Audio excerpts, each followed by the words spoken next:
In Holyoke, Massachusetts, at the Holyoke Water Power Innovation Mill, made in the year 1880, and it says right on there for you, 1880, about 10 feet above from the ground. All right, now, it's a mill designed in such a way that other companies that want to come into Holyoke and start small don't have to build up their own mill right away. They could buy up space in this innovation mill, and from that point, they try to grow and grow as much as they possibly can. Now, the mill is three sides to it. We're looking at the side that faces toward the north. There's also a side that faces towards the east and west. Now, the side that faces towards the west got burned in the fire about 1910 or so. That's gone. Now, it's very interesting to point out the mills that are inside here at this point, because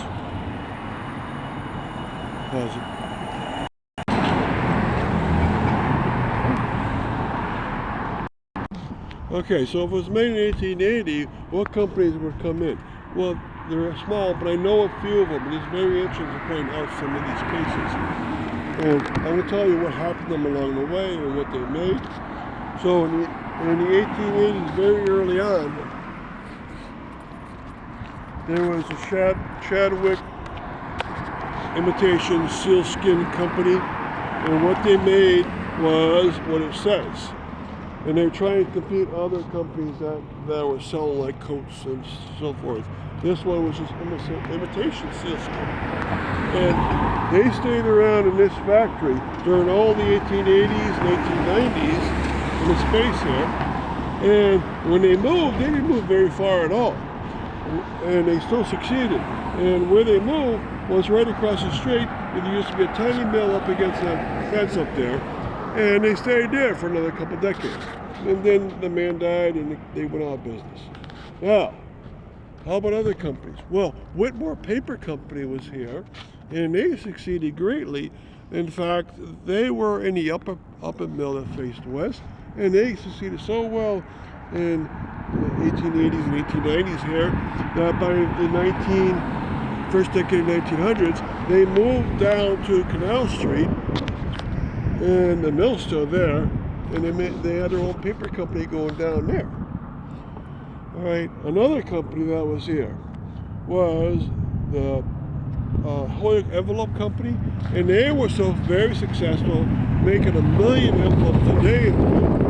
They didn't make the paper for it, but they bought them up, and they folded them in out of glue and sold envelopes. 1 million a day. Why so many? Because people would write multiple letters a day. The reason why there was very limited forms of communication back then. And they were located where 391 comes on to Main Street in Holyoke when they moved out. And they still succeeded there. So a lot of companies succeeded. There was also the Nichols Belt Manufactory, the McCollum Constable Hosiery, and then there was one company you might recognize, the National Blank Book Company, came in here from New York City, and for a very limited amount of time they were here. But they then very quickly bought a mill, or made a mill for themselves, very close to Willamette Bridges. All right, what water power do they use here? They use the water power from the first level canal through multiple tunnels going underneath this. All right. Now, the last company that came in here asked the water power company, Holyoke Water Power, can we purchase the whole building? And they allowed it to happen. So the Crocker McElwain Company came in. They were a paper maker. Crocker, by himself, was a paper maker on the second level canal, and teamed up with McElwain. Crocker McElwain became another paper making company. Their western face mill is the one that burned, so it only looks like two sections nowadays, but it is, but it used to be three. Now, there was another innovation mill in Holyoke. That is totally gone, but I'm going to show you where it used to be. And it was very close at hand. So right now we're on Cabot Street, and we're going to walk up a few steps, and I'm going to show you where it was.